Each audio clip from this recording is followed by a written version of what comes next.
Hey guys, welcome back to Heart Breathings. I'm so glad you're here. This is video number 5 of our How to Write and Plan a series of videos. And today we're going to be talking about something that I feel like does not get enough attention, which is the emotional aspects of writing your series, because there are some serious dangers that you might not even be aware of when you first start writing your series that can really hold you back. So I'm going to talk about what some of these feelings are and what some of the emotional pitfalls are as you work through your series. And I'm also going to give you some tips and direction on how to get through it when you do face it. So if you're interested in this topic, go ahead and hit the thumbs up, subscribe to this channel, and make sure that you comment down below and let me know if you're enjoying this series of videos. And let's get started.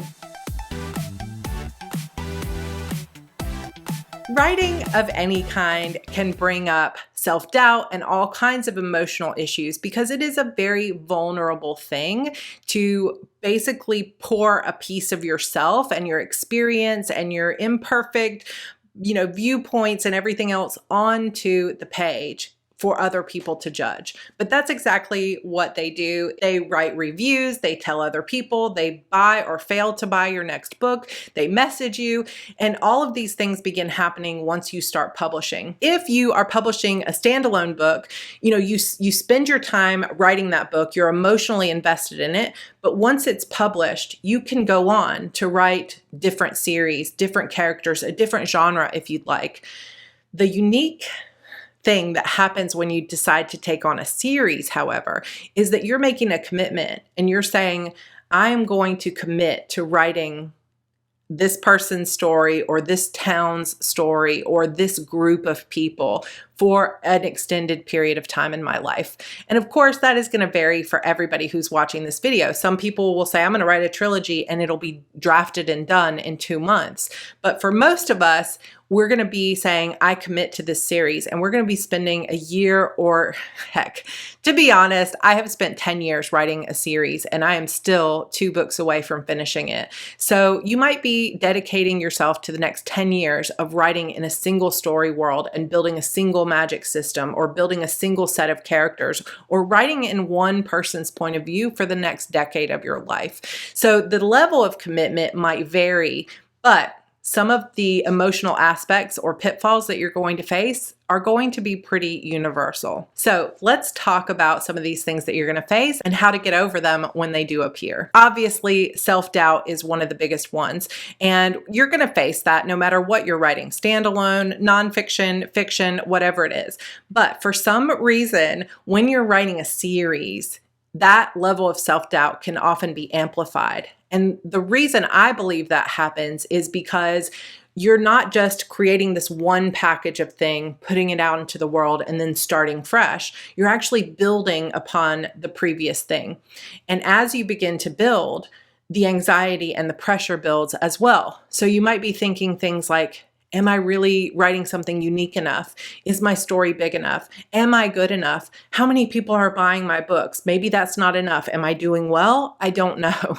And there's a lot of this doubt that starts to come up. And in the midst of that doubt, you somehow have to harness your creativity and get back to work on book 2 of a series.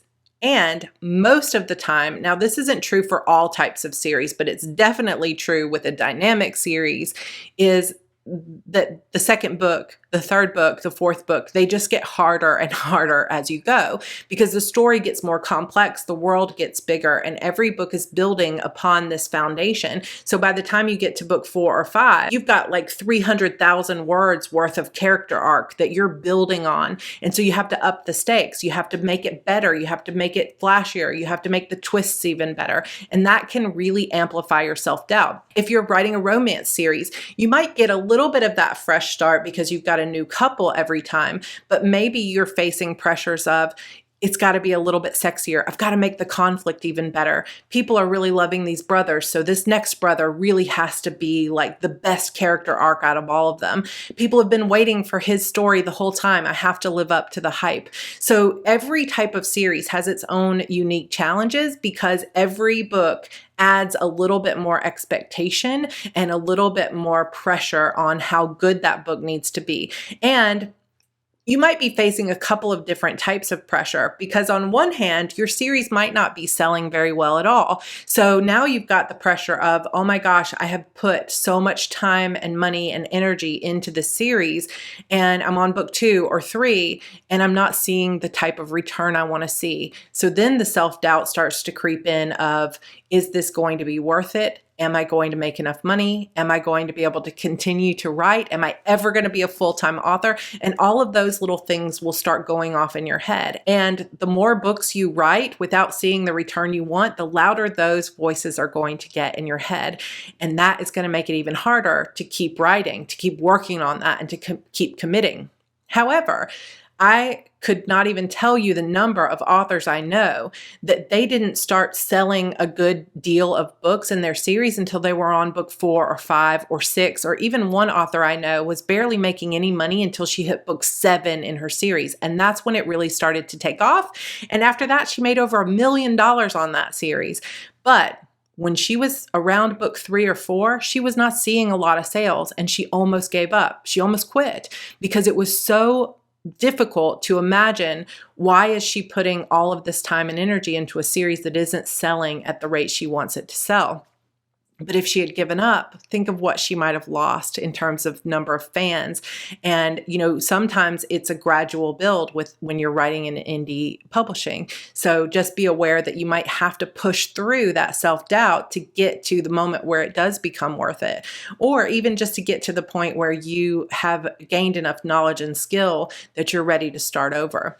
On the flip side, however, maybe your first couple of books did so well, or the first 8 books in your series did so well, that you're feeling the pressure of, I've got thousands of people waiting for this book. Is it going to be good enough? Their expectations are too high, and I'm not sure I can live up to it. So whether your book and series is doing really well or not doing well at all, you're still going to face a lot of that pressure and self-doubt. So what can you do about it? One thing I can't stress enough is that you need to come into this business of being a series writer, understanding that your mindset and your mental health and your attitude is a constant work in progress. And you should be working on the mental health aspects of your career just as much as you're working on the craft of your writing and the branding and the marketing, because it all goes hand in hand. Because you could have the best branding in the world, but if the pressures of writing this series become too great, you're just going to fall apart and get burned out anyway. So you need to make sure that all of these things are working together. Yeah, work on your branding, get better as an author, continue to work on your craft, but consider your mental health and your confidence and your ability to keep going despite what else is happening on the outside world, or what people are saying about you, or what your sales numbers are. Continue to understand that you are a unique human being. No one in the world can write the same types of stories you are, and you have something special to bring to the world. So continue to work on that level of confidence so that when the negative thoughts come up, you can say, I know what's happening. I'm just scared. All of these negative feelings and emotions are just coming from fear, and I am going to refocus on what I love most about this story and about the writing, which means that sometimes when it comes to, that example that I was talking about like not selling very many books versus selling a ton, it means that you also need to search within yourself for some reason as to why you're doing this, beyond just the money or the fame and the fortune and the USA Today bestseller list, or how you're going to make yourself look to other people. It can be really motivational to want to hit those lists to make a lot of money and all of that stuff. And, hey, there may be people out there that are doing this just for the money, but eventually something has to give, because you cannot keep going on a story or career that is difficult unless you've got some reason behind wanting to do it besides just making money. Because in my opinion, that's never going to be enough. Not long term anyway. It's nice,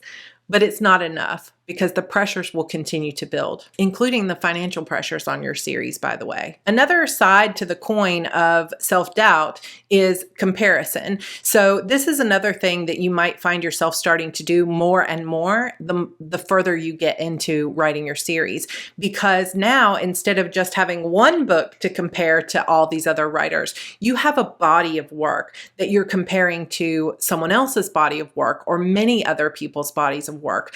And the more you invest, the more time you invest, the more seems to be at stake for you. So as you start trying to figure out, how am I doing? Is this worth it? Am I doing well? Do people like me? Is this something I could keep going on? You are naturally, just as a human being who is vulnerable and emotional, probably going to start looking outside yourself and your own series and community for proof of whether you're doing well or not. And that means you might find yourself getting into some sort of loop of comparing yourself to others. So you might be in a Facebook group where people are constantly sharing their numbers or how much money they made or what marketing they're doing or what ranking they are at Amazon. And then over here, you might end up with you're just taking yourself, like watching those people and going through their Instagram and seeing if they have more followers than you, or seeing if they have better marketing tactics than you, or looking to see what their ranking is compared to your series and how many times have they had a book bub. And there are a million things that you could check. Do they have more reviews than me? Are they putting out more books than I am? Are they writing so much faster, and why? And if I could only be more like them, maybe I would be more successful. And this is a very dangerous mental trap when it comes to writing a series, because you've got to get that next book out. The single most important thing you can do for yourself and your very best marketing tool as a series writer is always your first book in the series and your next book in the series, the one that hasn't come out yet. So you can always focus on, bringing people into your series through that very first entry book, right?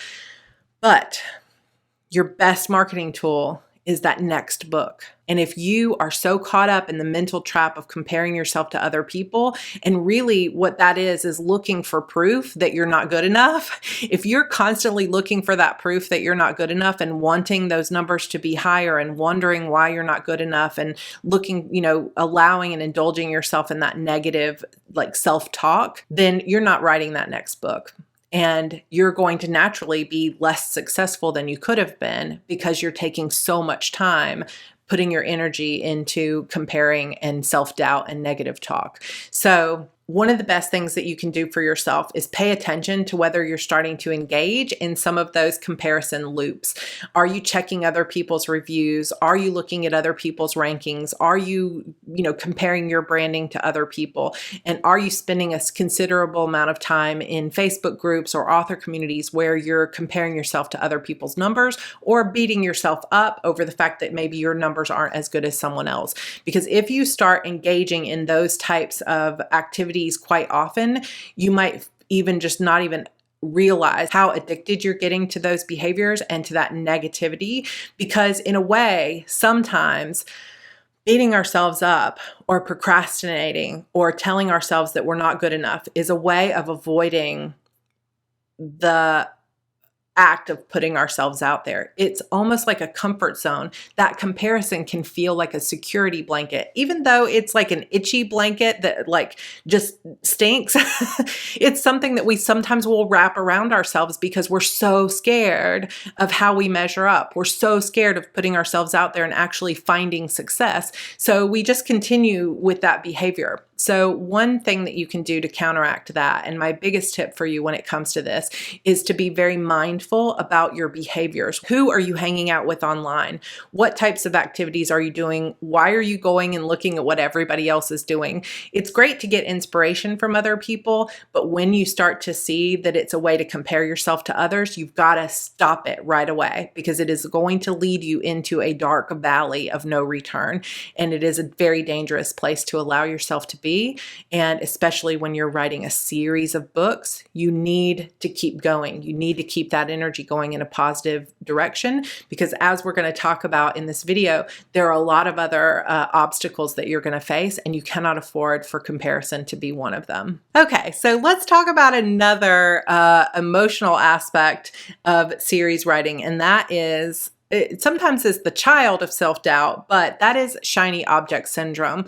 This is a problem for a lot of us, because what happens is something like this. You get that initial spark of excitement. Oh my gosh, this idea is so much fun. I love it. I love these characters. I can't wait to explore it. Let's get started. So you start writing in that world, you start developing things, you start maybe even publish a few books in the series. And then at some point, it gets hard. It gets hard for a number of reasons. One of them is one we're going to talk about in just a minute, which is I'm kind of bored and I'm over writing this world. I'm burned out on it. But another reason is that it's just too difficult. It's getting complex. The stakes are constantly being raised. You don't have any other like really great ideas. Another emotional issue with writing a series is that maybe you had these grand ideas and it's just not coming out on paper the way that you envisioned it to be, or the sales aren't as good. So that could be another thing playing into it. And you just will start to, you will start to lose that sort of shiny newness of the series you've been writing. And it will start to take on these more darker emotional tones, like the self-doubt, the comparison, the boredom or the burnout, I'm not getting that same adrenaline rush when I sit down to work on it, because the series is getting harder, the story is getting harder, the sales aren't coming in, or for a number of reasons. It's like, now it's getting down to the actual hard work of keeping this commitment going. And suddenly this new idea will come to you and it will be like, oh my gosh, I want to write that. I want to go play in the writer's playground. And that new idea has all these possibilities. Maybe that idea would sell better. You know what? Maybe that idea would be more fun. Maybe even it's more than just a new idea. Maybe it's a whole new genre or a whole new pen name. And you can convince yourself that that shiny object is so much more alluring than this rusty old series bucket that you've been working on for the last 5 years and trying to build. Now, sometimes it is time to say goodbye to a series, and we'll talk about that in just a few minutes when I get to the burnout section. But a lot of times you need to stop and ask yourself, why am I feeling this need for shiny object syndrome? Is it because the story's just getting too hard and I'm avoiding it? If you find that you're procrastinating and you're just not writing that next book, not because the ideas aren't coming or not because it's not exciting, but because you literally just cannot force yourself to sit down and work on it, and you don't know why, it's just this like invisible resistance, and you're hearing the siren song of that new idea, then most likely it's just fear. It's some kind of irrational, oh my gosh, I'm so scared because this isn't going the way I wanted, or I'm afraid I'm not going to be able to end that series the way that everyone expects, or I've got all these other pressures. And so there's something exciting about the new and the easy. It seems like it's going to be easy, but I guarantee you this, even if you go and you start writing that shiny new thing, it eventually is going to become a rusty old series bucket as well. It is eventually going to get difficult and complex and emotionally like burdened. So even when you look to that shiny new idea, it can look really good and shiny right now, but just know that eventually after 2 or 3 books in that series, you're going to be right back where you were with series number 1, which is a place of looking for the next thing. Now, we're going to talk about this more on Sunday in my video on some of the biggest mistakes that I have made. So this will be video number 6 in the series, is coming out this Sunday, because I want to discuss really some of the biggest things I wish I had not done so that I can help you avoid some of these pitfalls. And one of them for me is I wish that when I had hit a difficult part in my series, I wish I had kept going and forced myself through in a way, like kept trying new things, because what I ended up doing was pretty much embracing the shiny new object every time. And what that led to was 5 series going at once.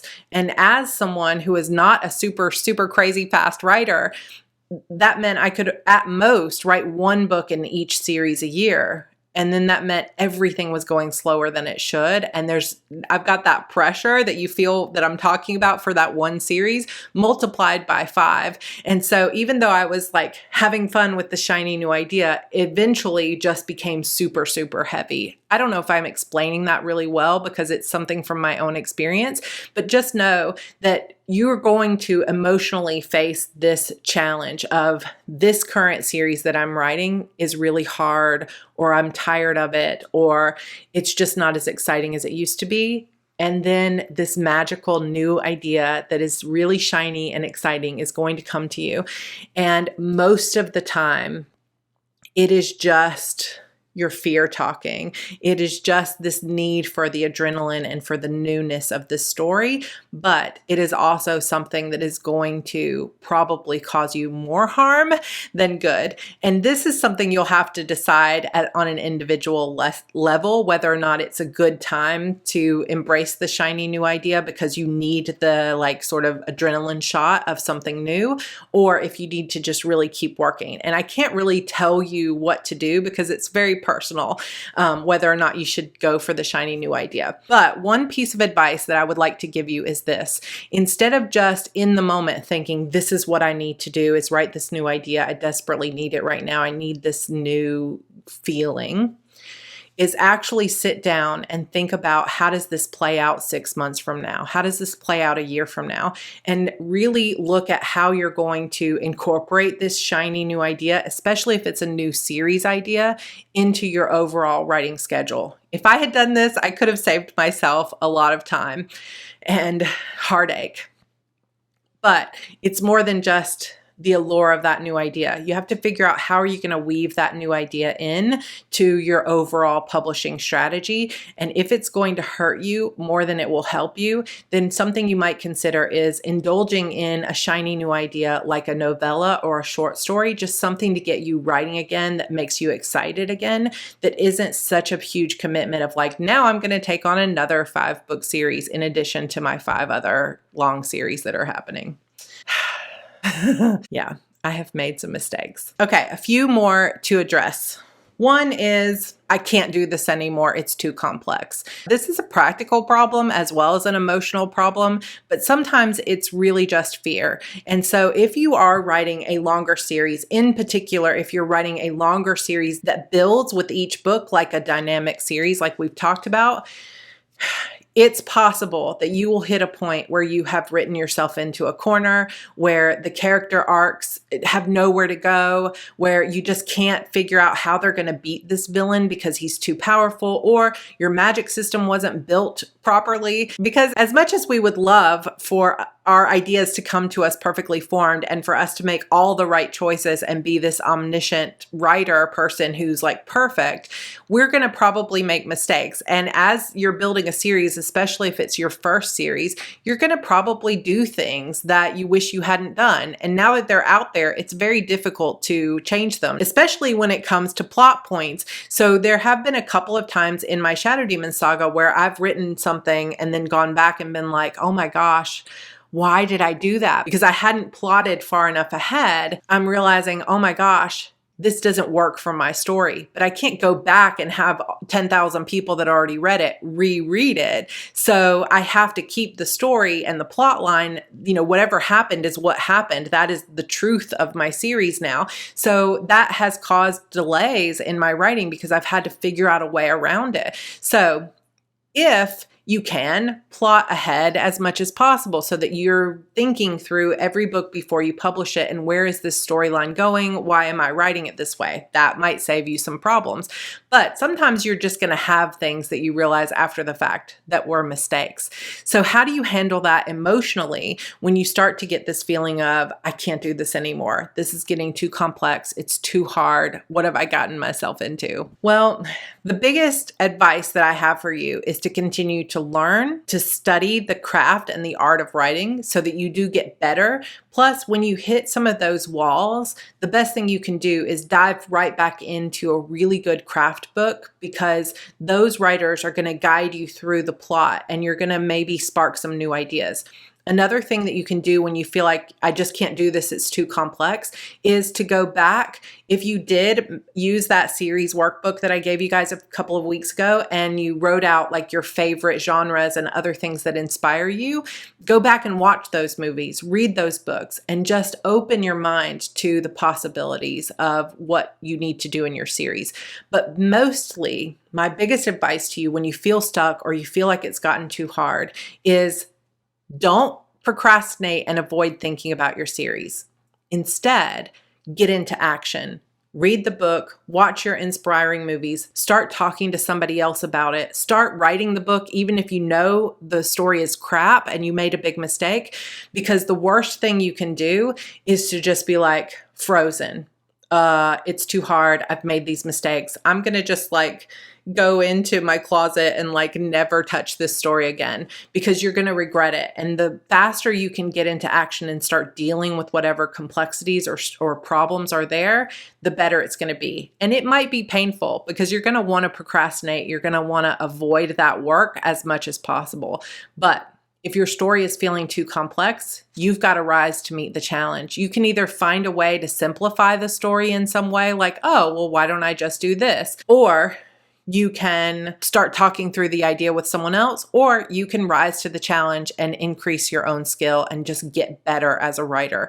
And sometimes that is what a series is going to ask of you, which is not only a technical and skill practical issue of writing a series, it is an emotional issue, because it's like the game of writing a series is going to demand that you level up to write the next book. And that is really, really tough, because you have to work through all your own self-doubts. You have to work through all of your own things that like self-sabotage and mental health issues that have been holding you back your whole life. And it can be really tough to face those while you're trying to pour your heart onto the page. But I have had to do it with multiple books that I've written, that I've hit this limit. I've hit this place where I'm like, I can't do this anymore. It's too hard.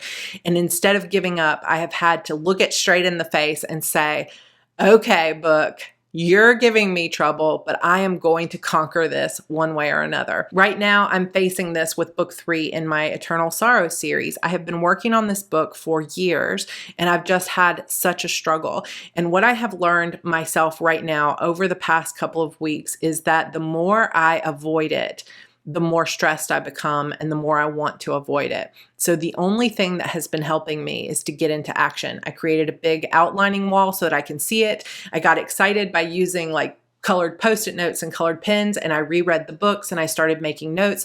And even though I didn't have the answers, I faced the fear and I got into motion. And instead of procrastinating or avoiding it anymore, I started working. And now the ideas are starting to come. So when you face this part of it, just get moving again. However you have to do it, just keep moving forward. A flip side to this coin of I can't do it, it's too hard, is potentially at some point in your series, you might also hit a point of, I don't want to do this anymore. I'm burned out. I'm tired of these characters. I need something new.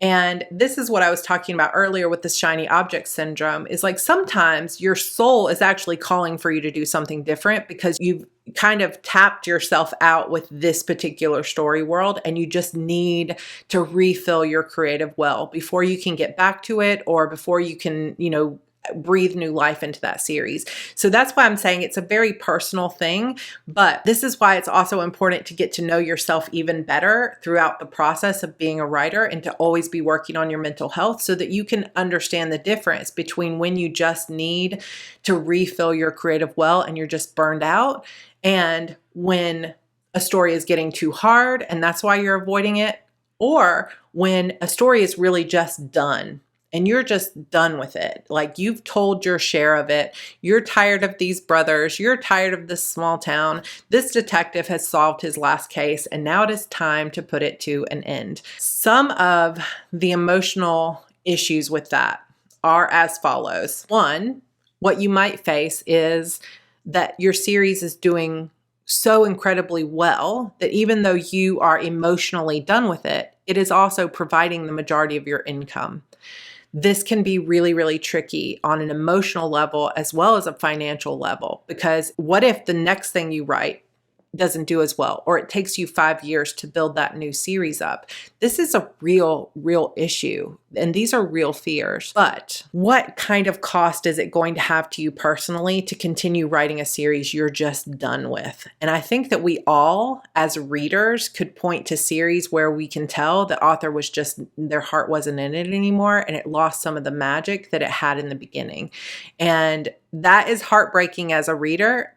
And maybe that author still continued to make bank. Maybe they still made thousands, if not millions of dollars off that series. But once it starts to lose that magic, it's no fun for the writer and it's no fun for the reader anymore. So in some ways, my advice to you would be quit while you're ahead. If you're feeling burned out on something, think about ways that you can keep the income and the excitement going, but also refill your own creative well. One option is you can tell your fans, you know what, I'm stepping away from this best-selling series for a little while and I'm going to try something new, and just communicate with them and be like, I'm doing the best I can, but I need this for my own mental health. Some people are going to understand, some people are going to not understand, but you have to be true to yourself. Then take some time away, write something that refills your well, that gets you excited and starts something new, and then come back to that old series and finish it up. Especially if you know you're done with it, try to wrap it up with an ending that makes sense, that stays true to the story and is aligned with your personal values, and then move on. But I just want you to be aware that even if a series is doing really well, you might someday face the emotional side of, I'm ready to be done with it, but it's also the majority of my income. Something else you might want to do is write a spinoff. So I was feeling burned out on my Demon series, but I still wanted, that was still so much of my income, so much of what my fans were wanting me to write. Plus, I knew I still had more to write in that world, but I was just burned out on Harper for a little while. And so I wrote a spinoff series. It was called Sacrifice Me, and it did extremely well. Sold something like 36,000 copies of that series in the first 6 months because I was so excited about it, and the fans felt that excitement and that energy that went into it. Then I was able to go back to my Shadow Demon saga and write the next book and pour my energy back into it. So find a way to either get yourself really excited about the series or the world again by writing spinoffs or novellas or short stories or side stories, and then come back to it. But if you find that your heart's just not there anymore, don't be afraid to let go and just rebuild, because your mental health and your emotional well-being is more important than that check that's coming in. And I know that's more complicated than I'm making it sound, but it's also the truth. Another side to that of feeling burned out on it is maybe you're getting burned out on the series and you're also sitting here thinking, I'm not making any money at all on this. And by book 6, and you've been writing this for 3 years, you're just so over not getting good reviews on it. And again, this is going to be a very personal decision. I have seen people continue to, hold out on a series that they think eventually it's going to start making money, and it never does. And they're just want to quit writing at that point because they're so burned out. But I've also seen people hold on for that one next book and then hit the jackpot, like a lottery win, with finally letting that series build up. I think in the end, when it comes to this emotional burnout, the best thing that you can do for yourself is step away when you start to feel the burnout happening and you're bored with your series world, you're tired of writing it, you're burned out on working so hard, or burned out on not seeing the results you want, or whatever it is that's causing the burnout. Take a step back and try to refill your well any way that you can. Take a vacation, take a month off, spend some time on a new type of project, do some painting or some Zentangle or something really fun, or pick up a new series world, a new genre that you're writing just for fun. Even if you're not sure where it fits into your overall publishing plan, just do something that begins to refill your creative well, however best serves you at the time. Then when you're done with that month or week or whatever amount of time you took off, or your side story or whatever, come back to that original series and really assess how you're feeling about it. Am I invested in this still? Is there more story to tell here? Or am I just done? And the more you listen to yourself, instead of listening to what other people are telling you, because you might have friends that are saying things that are counterproductive to what you need to hear, the most important thing you can do is refill the well so you're not so exhausted, take a break, whatever you need to do, and then come back to it with fresh eyes and then really assess your gut feeling about it. Do you want to write this or not? And when you ask yourself that question, do I want to write this next book? Does it feel like your body does this? Or is it like, yeah, I'm excited again, I'm ready? Or is it like, oh God, I cannot even stomach the idea of writing another book with these brothers. I can't do it. And pay attention to that in yourself and then make the decision that's best for you. I hate for anybody to abandon a series, so do the best you can to your fans because you do have a commitment to them once you started a series, especially if it's a dynamic series. So stay in communication with them, and that's what we're going to talk about for the last aspect of this. But really assess your own emotional reaction to it once you've had a break, and then stay true to that as best you can. The final emotional aspect that we're going to talk about today is the fact that you're going to start to have fans, and they're going to have potentially some really strong feelings about your series, and those feelings can have an emotional toll. I face this on a daily basis, and it gets really difficult. So this is true for whether you have very few fans or if you have hundreds and thousands of fans. Sometimes fans are not going to like the direction that you're taking the story. They might not like your choices. Another thing they might not like is the speed at which you're coming out with books. This is a big problem for me. I had to take some break after a miscarriage and then a pregnancy and a move and working on heart breathings, and my books are not coming out super fast. And there are a lot of fans that have some very definite feelings about this. And to be honest, the majority of my fans are extremely supportive, and they just want me to be healthy and to continue writing at the pace that makes sense for me. But there are a very handful of very vocal fans that will say things like, I hate you, you're worthless, you're being a terrible author, I will never buy anything by you again, I'm going to tell everybody to never buy anything by you again. And that can take an emotional toll. And series writers get this worse than anyone because people are waiting for that next book. And I happen to write cliffhangers, so I am leaving those readers for 2 years sitting on a cliffhanger. And I know that it's an emotional issue for them, but you also, as the author, are dealing with these various emotional sides of writing a series and living your life in the process.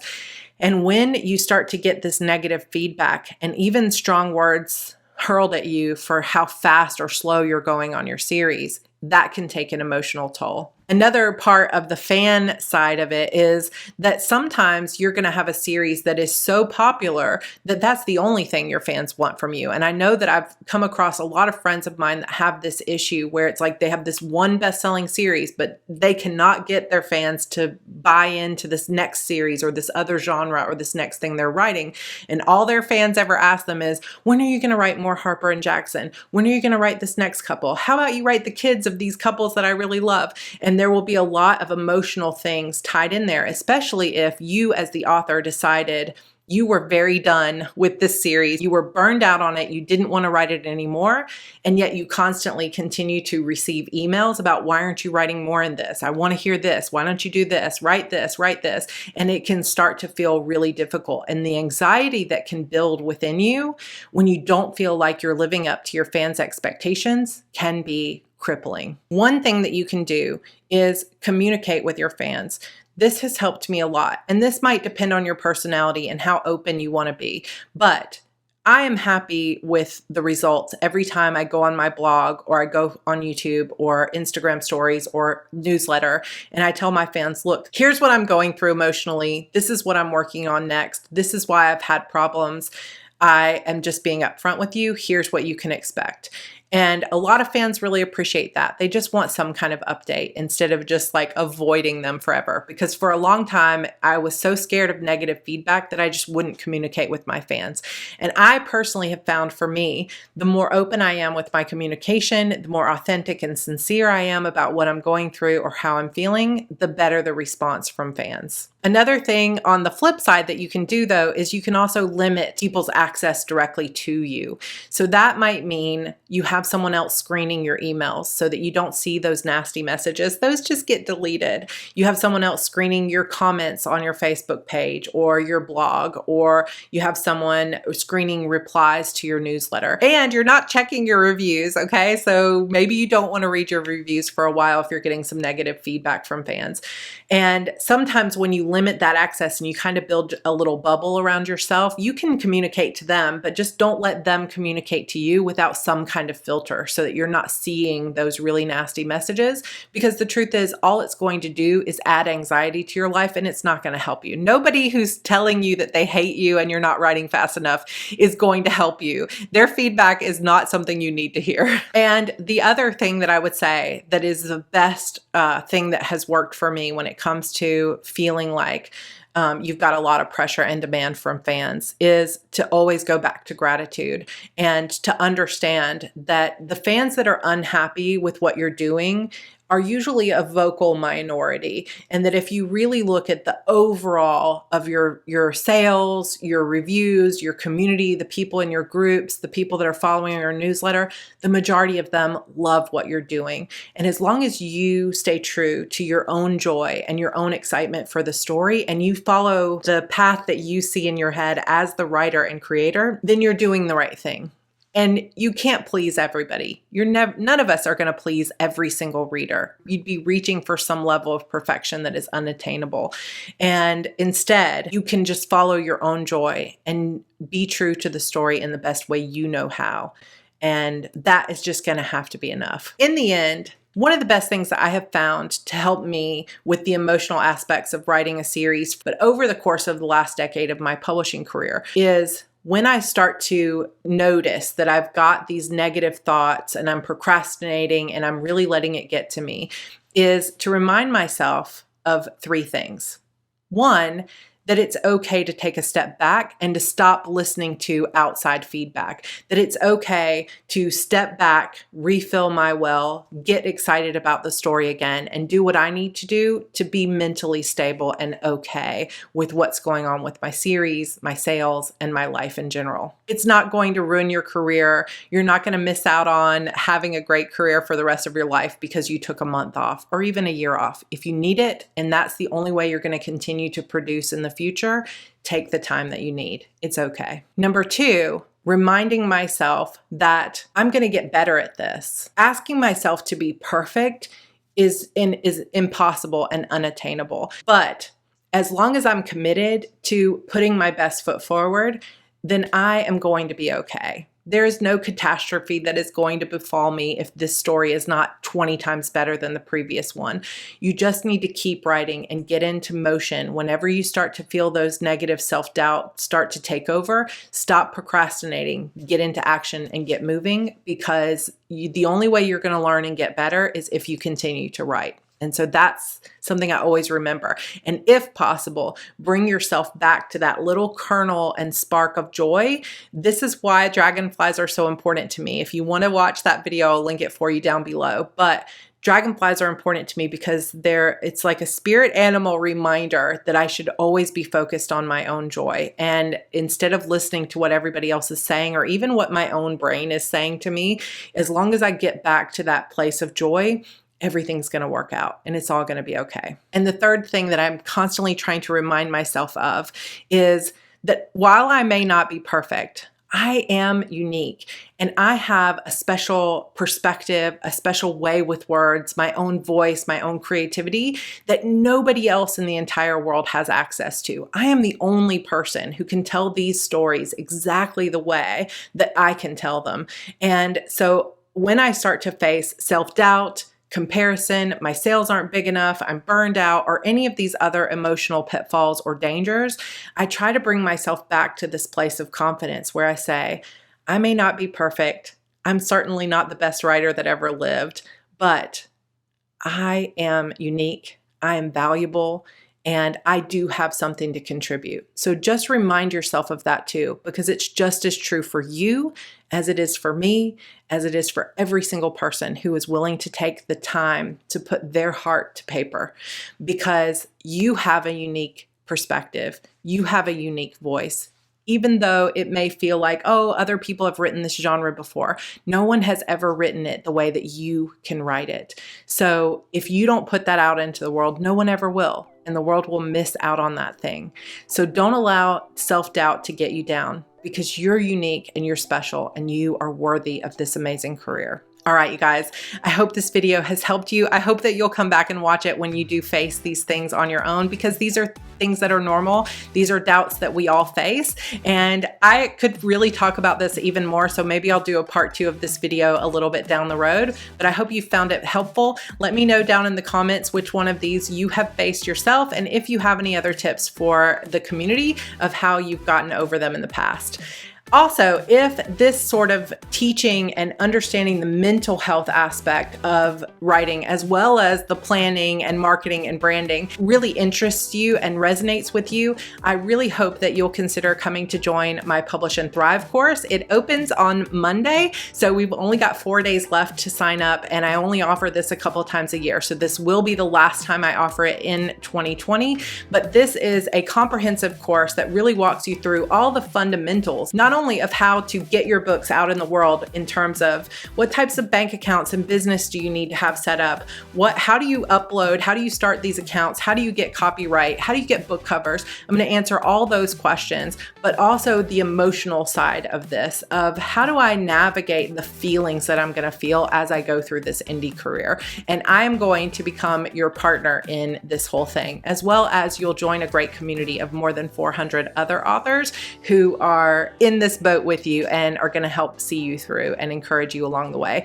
I sincerely hope you'll consider joining the Publish and Thrive course. There's more information about it in a link down below, but you only have a few more days to join, so I hope you'll consider that.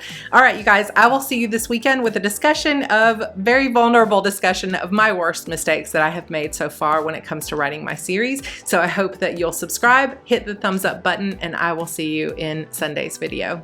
All right, bye.